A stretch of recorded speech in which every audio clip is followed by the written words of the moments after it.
thank you for being here on the Destroy Manila podcast. Ladies and gentlemen, we have Elliot Compton today, and he's going to share his story for you and for everyone who watches the show. Thank you, guys. Thank you for having me. How are you, sir? Are you currently preparing for something already? My next fight is on July 9 in Brisbane. First fight back home in Brisbane for 6 years. So pretty exciting. Oh, I know you've been around a lot. I mean, you've even been here in the Philippines for a few times.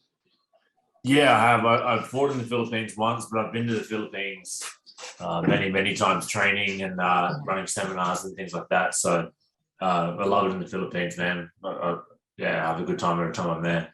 So just to go back a little bit, what made you start in martial arts? I mean, I know you've been in the scene for like at least 10 years, right? Yeah, definitely. Longer than 10 years, closer to 15 as a fighter. I've been training martial arts since I could walk. My dad was my coach, still is. I used to see him go to the gym all the time, and all I wanted to do was do the same, So I just a natural progression that as soon as I was old enough, I started following him to the gym, and then I'd take part in the kids class, and then I'd start like learning how to punch and kick, and then I'd learn how to grapple a little bit, and then over time it just kind of ran away from me, and done a lot of the Eskrimo and Arnis and things like that over the years of Filipino martial arts as well. And I've just always been in love with martial arts and the lifestyle that it gives me. So it's just been a natural progression to get to where I am today. When did you decide that, hey, I guess it's time to test my thing and become an actual fighter? Yeah, I was actually training in Thailand. I just was there actually like on a training holiday more than anything. I wasn't necessarily there planning to have a fight. Mm-hmm. And the opportunity came up, and I thought, you know what, let's tick the box. I'm here. I always said that I'd love to have a fight in Thailand one day. And the opportunity was like presented to me, so it seemed like it was just like perfect, So we did it. I had a really tough fight against a really like strong opponent. He'd had over 250 fights, and this is my debut. And I didn't win. I had a good fight. I kind of gave as much as I took. Ultimately, he got the win. But I just fell in love with fighting from that point, and that's all I wanted to do for the rest of my life, And then from there, I just literally went all in on it. I just couldn't stop, And I kind of always just planned on going like one fight at a time, Like I'll fight this fight, and the next fight will come up, and the next fight. And then before I knew, I looked back 15 years later, and I made it to the top. It's been a really, really cool journey to travel the world and fight guys in different countries from all over the place and different rule sets, and to do it all alongside my family and my dad, have him in my corner every time. It's, man, it's been a special journey so far. I still feel like we're only really just getting started, So, yeah. So 15 years in the fight team and multiple titles. It started like, can we say that it's like an accident? You started going into fighting? Yeah, I guess, like growing up and stuff, I never ever would have thought that I'd be a professional fighter, I always loved to fight, don't get me wrong, like growing up, and I was always in trouble at school and on the street and things like that. I grew up in an area where like fighting was just a part of life, you walk home from school and you get jumped all the time and things like that. So kind of like fighting itself, it wasn't necessarily new to me, but professional fighting definitely was. And it just turned out that I happened to be good at it, you see a lot of guys that train a long time, train their whole life, and then they step in and fight, and it just doesn't really pay off for them, And then you see the other guys that like train 3 months and have a fight, and they're like killers, like guys like Mark Hunt and things like that, like they're not like necessarily like trained for years, but it just comes naturally to them, I kind of feel like I fit somewhere in between those two, So yeah, like you could say accident, definitely, like organic, however you want to call it, it is what it is, and here we are 15 years later, still living the dream, 60 fights in. Wow, 60 fights. Yeah. 15 years. Still good looking Probably though, have a huh? lot of yeah. Probably have a lot of battle scars now. Yeah. Yeah, But definitely. with all of those fights that you've had, which one can you say is the most memorable? At least name five or something. Oh, most memorable. Hard to pick just one. Mhm. Definitely my fight at Lumpini Stadium in 2012 when I won by spin elbow knockout third round and won knockout of the night award. Um, Lumpini was always like a massive deal for me, even before I planned on being a fighter. Like I always wanted to go and experience like that energy, So to get to fight at the original Lumpini Stadium and win by knockout in front of like a Thai crowd on the main night, on the main show, was like really, really special. Second would probably be my fight against Cosmo in Manila. Yeah. That was my debut for one. I took it on short notice. I got offered to fight that fight MMA originally, and we'd agreed to it to make my MMA debut against Cosmo, who was 8-1 MMA at the time. And then it all kind of got changed, and we ended up fighting Muay Thai rules. But that was a special fight for me too. I didn't win the fight, but I won a lot in myself. From going from being like I'm never on the couch, don't get me wrong, like I'm always training, but to go from like not having a sniff of a fight to then bang within 2 weeks of training and then a week of fight week, there I was in Mall of Asia Arena with 21,000 screaming Filipino fans. It was unreal, man. Like I'll never forget walking out and seeing like the Filipino crowd just light up, and it was a really, really, really cool moment, and it's something that I'll remember for the rest of my life. So although I didn't win the fight, I definitely won a lot for myself and my memories and stories to tell. It's a really cool experience. I heard you are going to actually debut in MMA soon. So is that usually the transition for a lot of Muay Thai fighters, and after quite some time of doing just striking only, then they think of maybe looking for other options like MMA? I think as a general rule, it seems to be happening a lot. You see guys like Israel Adesanya, Alex Pereira, and people like that all transitioning across. But I think for me, it is slightly different. I've trained in every asset of MMA since I started this sport. It's not like I just only trained Muay Thai and kickboxing and started doing jiu-jitsu a couple of years ago and decided to fight MMA. I'm a brown belt in jiu-jitsu. I kind of consider myself a grappler before I was ever even a striker. And my whole career I've trained with MMA guys. I've trained with some of the best MMA guys that Australia's ever had to offer. Traveled the world and trained with some very, very high level MMA guys that like ex-UFC champions like Rafael dos Anjos and Alan Belcher and people like this that over the years. So yeah, I mean, like obviously I've had like a pretty credentialed striking career, and I've fought like some of the greatest fighters of all time, many of the greatest fighters of all time, in my opinion. But it just seemed like I got to a point where I've always said my whole career that when the right opportunity presents itself, I'll fight MMA. At the time, I was very focused on my Muay Thai career because I was just absolutely in love with Muay Thai and the culture and the history and everything that came with that. But that being said, like I also still loved MMA. I watch the UFC every week, and I watch Bellator. I watch the one fight, like one MMA fight. So I watch everything. But Beatdown Promotions came to me and offered me this perfect opportunity to fight Takuya Oyama in my hometown. I haven't fought in my hometown since 2016. And I just thought, man, this is like this is the time, I hadn't fought now since I last fought for one, which was back in December of 2020. I had a bit of a frustrating year. I wanted to be super active in 2021, but it just didn't happen, So when this came up, it was like, man, this is it, And I've been training more than MMA fighters, but they've all been active and getting ready for fights. I've been the training partner. I've been on the mats, wrestling, doing jiu-jitsu, everything 2-3 times a day, every day for the last since forever, really, but mainly since my last fight. So it just seemed like, hey man, this is the right time to do this. This is the organic transition that we've been waiting for. Great opponent. He's had a bunch of amateurs. He's had 15 pro boxing fights, competed jiu-jitsu, competed everything. He like fights for deep.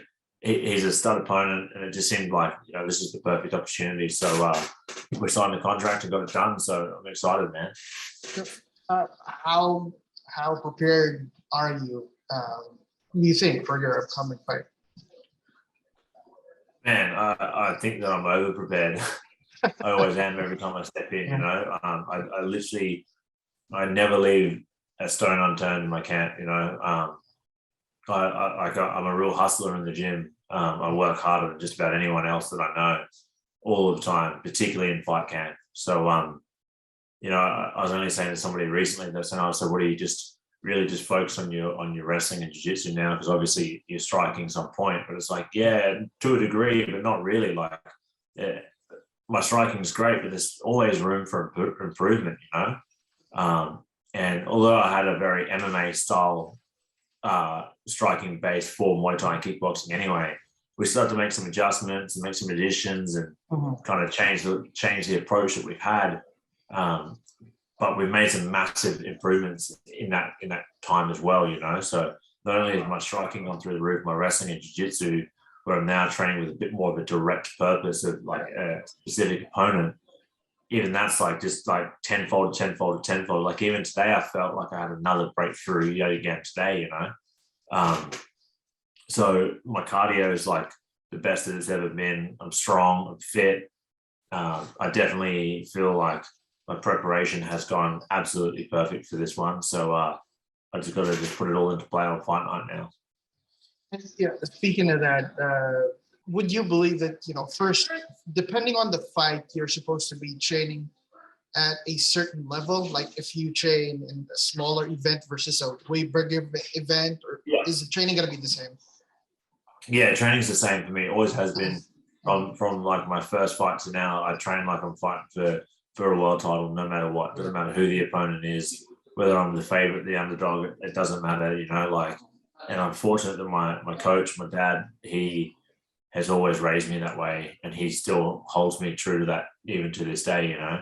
I can't ever cut corners because it gets called out in the gym, not just by my dad and my coach, by all my training partners and everything. Not that I ever plan on cutting corners. I think I've experienced enough in this game. Like I've had 60 fights now. I know that if you're not bringing the absolute most to your training and you're not getting the most out of every single training session, you're cutting corners and you're being lazy, it's going to come out under the bright lights. There's no hiding when you get locked inside that cage and it's just the two of you, and he's been doing the work and he's been hustling and he's been on the right diet and he's been doing everything right, and you've been kind of like, a bit of this, bit of that, bit of this, bit of that. It might not happen in the first round, it might not happen in the first round at all, but there's going to come a point in that fight where you're going to look and go, man, I should have hustled harder, and everybody else around the world is going to witness you have that like epiphany, So for me, I make sure that never happens. Like that sort of thing keeps me awake at night, man. I could never allow myself to feel that on fight night. So for me, like I said, it doesn't matter the fight, it doesn't matter the opponent, it doesn't matter the scale of the show, it doesn't matter anything. I train 100% all of the time. That's definitely the champ mindset that all fighters need. We've seen how fighters who, I don't think it's too good to call them lazy, but when during fights you'd probably assume if they were really giving their everything during training, right? I mean, it will definitely show. Absolutely. I mean, like you find how you train. You don't just rise to the level to the level on fight night. You don't rise to the occasion. So it's like if you don't know how to give 100% because you've never done it in the gym, how do you expect to do it on fight night in front of 21,000 screaming fans? It's not going to happen, like because you've never been there before. It's uncharted territory. You have to know that when you've been there, you have to remove every bit of environmental stress and everything out of the game as much as you can. So then when you're in there, nothing is unfamiliar. You've been there, you've done it. You know how it feels. You know the emotion that you feel. You know how the physical feeling feels. You understand. everything feels familiar and everything feels like home, So if you're only ever used to kind of going 50, 60% in the gym and you try and give 100% on fight night, it's going to feel very foreign and you're not going to feel comfortable and you're not going to be able to maintain it. And we know that the fight game is not only physical, it's also a mental and emotional game. So with that, can you share to us how you felt when you won your first title? Yeah, for sure, man. It was like a really amazing moment. It was like getting my hand raised. I'd had a wild fight. I dropped the guy that I fought. I think from memory, I dropped him twice in just about every round. I couldn't quite get the finish. It was tough, but I dropped him a lot. I dropped him with head kicks. I dropped him with punches. I dropped him with knees. Man, I dropped him with just about everything that you could, But he was a tough dude, man. He kept coming back and he wanted that title, But I remember getting my hand raised and then put the belt around me, and it was like this feeling of like achievement and satisfaction that all of the hard work that I've done and all the sacrifices that me and my family and my wife and everyone had made to get to that moment, it all paid off, And it was like, okay, well, like, how do I get that feeling again? Well, let's defend it, and then let's go after the next title up. And then it just becomes like this, almost like an addiction, you know what I mean? Where you're like, oh man, I've got to get that next hit. You know what I mean? I've got to feel that feeling again. And it's like, if I've done this, imagine if I do it again and I can get this. You know what I mean? And yeah, it's an amazing feeling. All the adrenaline rush, the crazy crowd that watches you every time you fight. It's just I'm pretty sure it's a great feeling. It pushes you to perform even better when fighting, right? Yeah, absolutely. And this is going to be a crazy question, but of all the places you've fought, which place is the best audience for you? Oh, good question. I'll give you 3 answers, right? For different reasons. Yeah. Thailand, Lumpini Stadium, the original Lumpini Stadium. Yeah. With all the tires, they have the fence and all the tires. You see, like, they got their phone, they're all gambling, and they're like, the energy is just something that you've never witnessed before. They like the whole stadium is buzzing all of the time. And it's something that I don't think can ever be replicated. And to be honest, I don't know if it even really still exists anymore. It was 10 years ago that I last fought at Lumpini Stadium, and that was the original, the old Lumpini, which has now been shut over and things like that. I'm not sure what the actual crowd rules are now, but definitely the original Lumpini Stadium was up there. Manila was another one. Manila blew my mind. Especially because I have such a strong connection with the Philippines anyway, through training with the Filipino martial arts, and I've been there a bunch of times training and also running seminars and things like that. So yeah, I love the Filipino culture. I love it. It was just a really, really cool experience. The crowd was just super supportive and vocal and whatever else. And the third one would be in Myanmar. Those guys, we opened the card in Myanmar when I fought Matt Semper for one championship. And at the press conference, I remember saying, hey man, they put us early on the card. They told me behind the scenes at the press conference backstage, hey, we put on the start of the card because we know your fight's going to be entertaining and we want to start the night with a bang, And I said at the press conference, I said to all the crowd, hey, man, we're the first fight of the night. Let's show the rest of the card. This is where it's going to start from. If it starts here, it can only get to here. You know what I mean? And I remember fighting. It was maybe 30 seconds into the first round. And bang! I dropped him with a stiff jab right on the button, and I could barely hear myself think. That crowd was like it was ear piercing how loud they were. And same thing later on in the fight. I dropped him again, and it was crazy. And I remember at the end of the fight, I jumped up on the top of the ring, on top of the cage, sorry. And I was I remember looking around, and there was people with no shirts on with glow sticks, and the whole thing was just a massive party for them. You know what I mean? And then when their champion Aung La and Sung came out to fight that for the main event that night, I'd never seen anything like it, you know. And I've been to football games in the UK. I've been to like ice hockey games in America. I've been to like NBA games, everything. I've seen so many wild, like cool sporting environments, but I've never seen anything like that, you know. Yeah, it was such a cool experience. So yeah, definitely top three: Lumpini Stadium, Mall of Asia Arena, and Yangon City. It was unreal. Those countries are definitely some of the countries that love fighting. I mean, Yeah. you know, I think love is an understatement. If there's a better word for that, I don't know what it is, Yeah. but they're crazy about it. Absolutely. What about your in Australia? How big is the Muay Thai scene there now, and well, the MMA scene? Yeah, the Muay Thai scene going back 10 years ago was absolutely huge. Probably the biggest combat sports scene there was in Australia for a long time. Between the Muay Thai and the kickboxing down in the southern states in like Victoria and New South Wales more so, but particularly like Queensland, New South Wales bit, and WA, like Western Australia, the Muay Thai scene was huge. You know, we had like huge events like Evolution Promotions. I don't know if you ever heard of them. They were like one of the biggest Muay Thai promotions in the world at one point. You know, they'd fly in like the best of the best.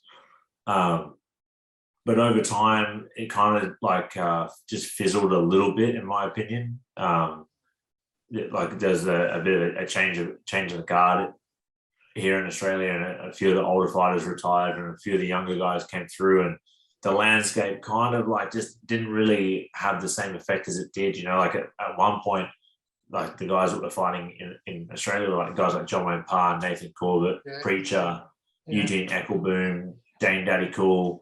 Like these guys were like all global superstars, you know, and they're all like based here in my state of Queensland. You know, most of them in Brisbane. You know, so it was huge, but then it kind of died off a little bit, but it's definitely picked back up.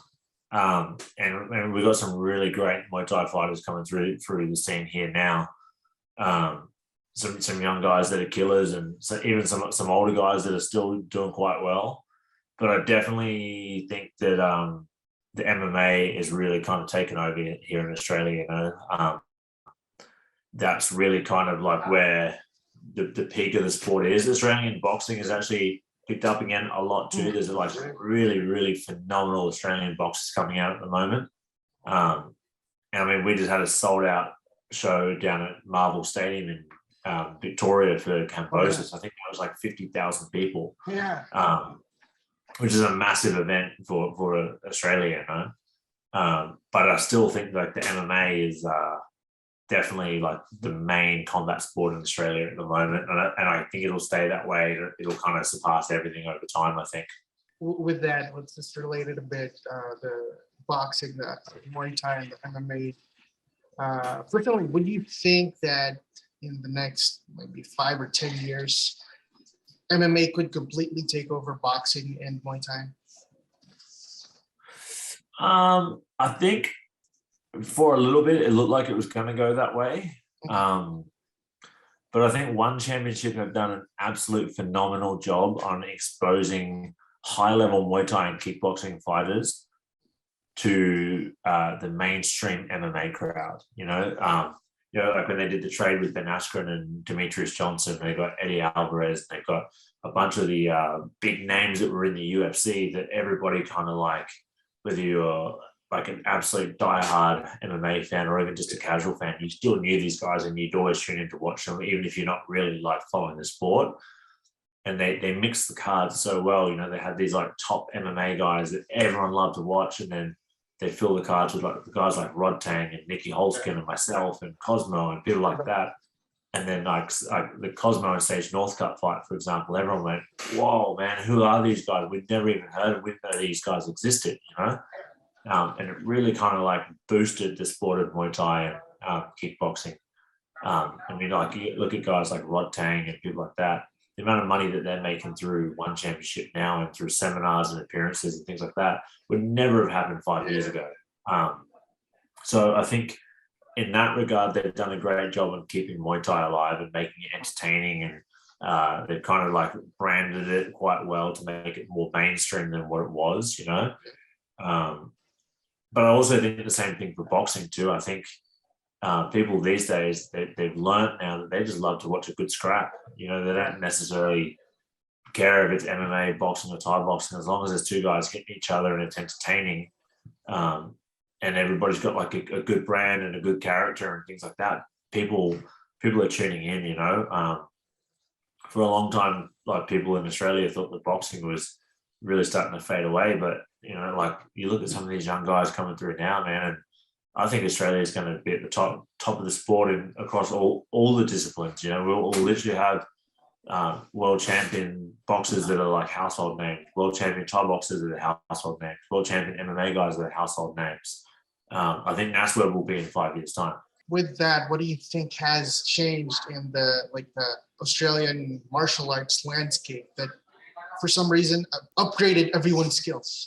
I think education more than anything. I don't think it's necessarily the skills that have been updated. I think it's more so it's the crowd that's been educated more. The crowd now sees that the boxers and the Thai boxers and the kickboxers do the same work and put in the same amount of hours in the gym and on the road as the MMA guys do.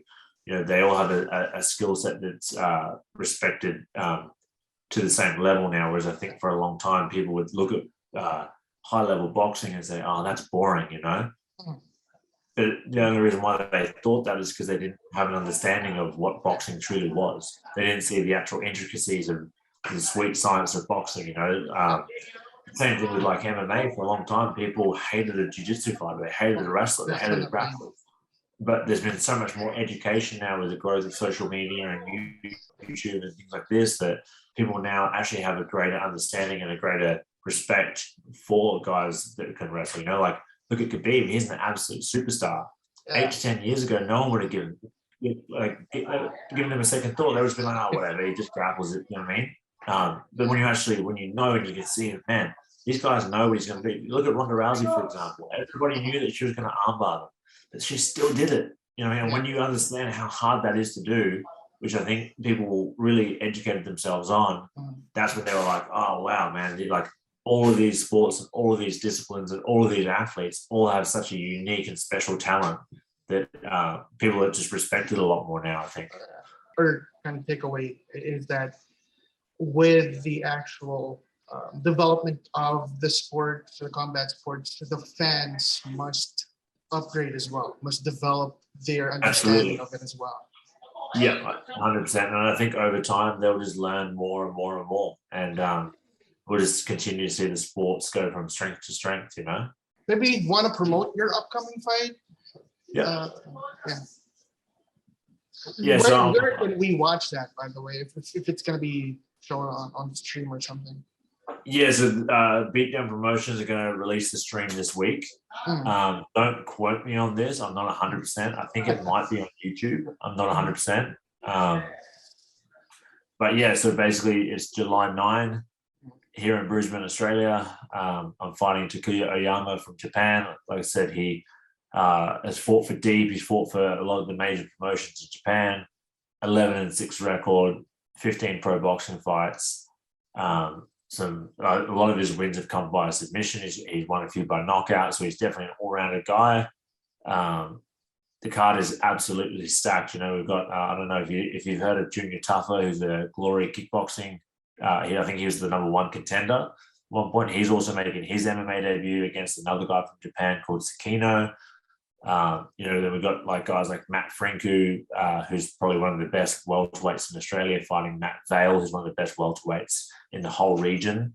Then we've got some older guys coming back, like Ryan Mortimer. You guys probably haven't heard of him, but he was a former Australian champion. He hasn't fought here in 13 years, and he's coming back for so there's a lot of really good fights on this card. Some really good amateur fights. I think it's going to be a really cool event for everybody around the world to tune in to watch. Thank you for that. We'll check their YouTube channel. Hopefully they allow us to watch the fight Yeah, they will. Yeah. Yeah. What is your opinion on MMA fighters or Muay Thai fighters suddenly going into boxing, probably chasing the money or something? Guys like McGregor or some of the other MMA fighters trying to be boxers these days. Yeah, I think yeah, you have to define what a boxer is at that point, right? There's people that do boxing, and then there's boxers, in my opinion, you know. Yeah. And it's very hard for guys like myself and other like MMA guys and Thai boxers and things like that to compete at a high level with professional boxers. You think professional boxers focus purely on their hands every single day. I mean, you see like some of these guys like McGregor and Nate Diaz and people like that. They have great boxing for MMA or for Thai boxing or whatever, but that doesn't translate to great boxing. It's two different things. Like I consider myself that I've got great hands. I've got great hands for Thai boxing, kickboxing, and MMA. I would never call myself a boxer. I'm not a boxer. You know what I mean? Yeah. I can box within the rule set that I compete in, but that doesn't make me a boxer, you know?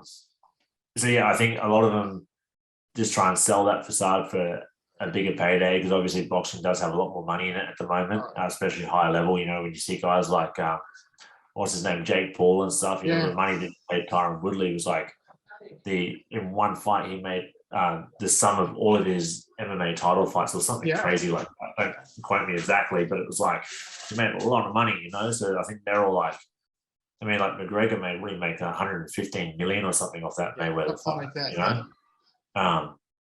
So I mean, you kind of can't blame them when they're gone from fighting for like, you know, Nate Diaz, for example, is probably, I don't know, I'm guessing somewhere between 300,000 to 500,000 a fight to go, you know what? Let's go and make 5 mil over here. You know what I mean? Yeah, of course they're going to try and sell the fight. You know what I mean? They know they're not boxers. They're just trying to get a payday.